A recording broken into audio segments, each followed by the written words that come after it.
Olá, meu nome é Felipe Brandão. Juntamente com a professora Marlene Feliciano, o professor Nathan Bezerra e os meus colegas João Batista e Jorge Micael, nós decidimos realizar o trabalho Etnobotânica e Educação Não Formal, construindo uma coleção didática das espécies nativas utilizadas pela comunidade do Sítio São Gonçalo, no município de Meruoca, estado do Ceará. Esse trabalho ele é fruto do meu TCC, eu que sou graduando do curso de Ciências Biológicas da Universidade Estadual Vale do Acaraú. A etnobotânica é a ciência que estuda as relações entre as pessoas e as plantas. Obviamente, essas relações, elas sofrem influências de alguns fatores, como as características edafoclimáticas, as características culturais e o próprio acesso aos recursos vegetais vão influenciar essas relações. Quanto à educação não formal, se caracteriza como aquela educação que acontece fora dos ambientes formais de ensino.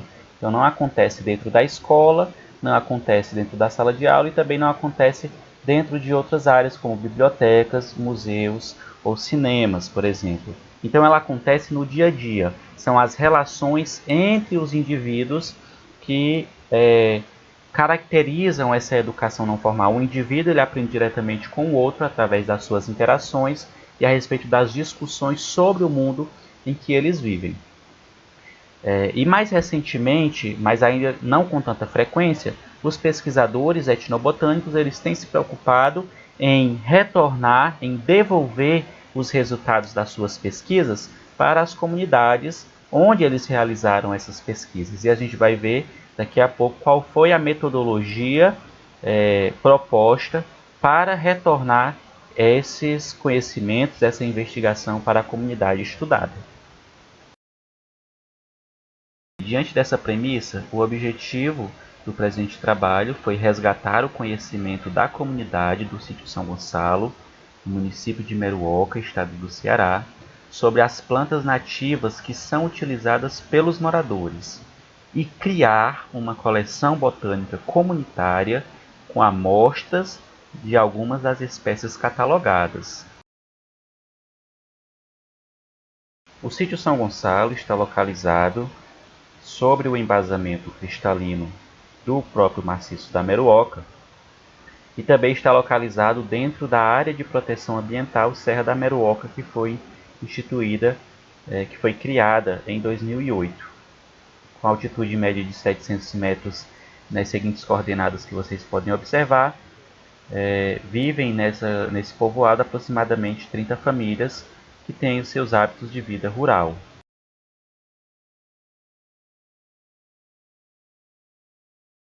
Para a coleta dos dados etnobotânicos, foram aplicadas entrevistas estruturadas nas 26 residências da comunidade, durante os meses de outubro e novembro de 2023. O entrevistado era sempre o chefe ou a chefe da família. E as categorias elencadas foram as plantas classificadas como alimentícias, medicinais e as madeireiras ou artesanais. Após isso, foi feita coleta e a herborização e identificação do material botânico foi realizado no herbário Professor Francisco José de Abreu Matos, da Universidade Estadual Vale do Acaraú.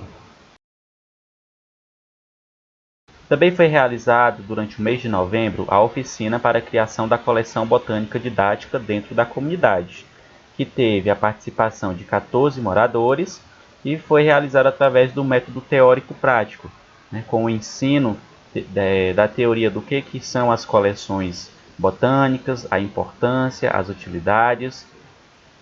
E, em seguida, os moradores foram pôr a mão na massa, montando as essicatas e montando os exemplares de sementes e de frutos secos, para montar propriamente a coleção botânica. O levantamento etnobotânico revelou que foram citadas 52 espécies nativas, pertencentes a 47 gêneros e 28 famílias botânicas. As famílias botânicas mais representativas foram Fabácea, com 9 espécies citadas, Anacardiácea, com 5 espécies e Malvácea, com 4 espécies. As alimentícias foram citadas 24 espécies alimentícias, a exemplo do araçá, da guabiraba e do caju. A mesma quantidade, 24 espécies, foram citadas como medicinais, a exemplo da ameixa, aroeira, gonçalave e jatobá. E 18 foram citadas entre as madeireiras e artesanais, como o frejó, o marmeleiro e o cipó de moita. Phillips e Gentry, em 1993, escreveram um estudo onde eles afirmavam que em quantas mais categorias uma espécie fosse citada, maior seria a importância daquela espécie para determinada comunidade. E aqui nesse presente trabalho, a gente pode constatar que o angico, né, a espécie Anadenanthera colubrina, que é uma espécie de fabácea, e o jatobá, a Hymenea corbaril, que também é uma fabácea, se destacam, de acordo com Phillips e Gentry, como uma das espécies mais importantes para a área. Por quê? Tanto o angico quanto o jatobá, eles foram citados nas 3 categorias investigadas.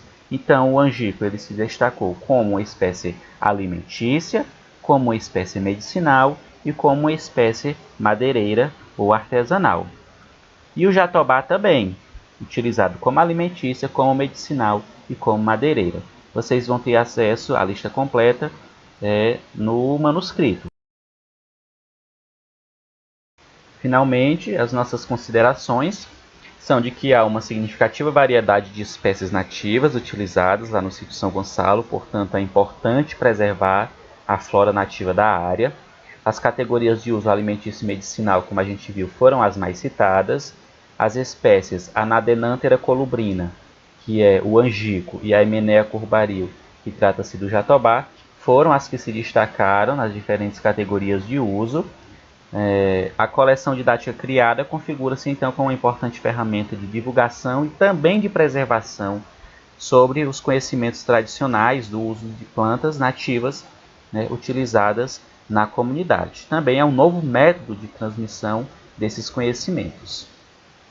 Desde já ficam os agradecimentos ao Herbário Professor Francisco José de Abel Matos, à FUNCAP, também os agradecimentos à comunidade do sítio São Gonçalo que nos acolheu, nos permitiu realizar essa pesquisa, esse trabalho, também ao Antônio Thiago por ter feito o mapa da área de estudo. Os agradecimentos e muito obrigado.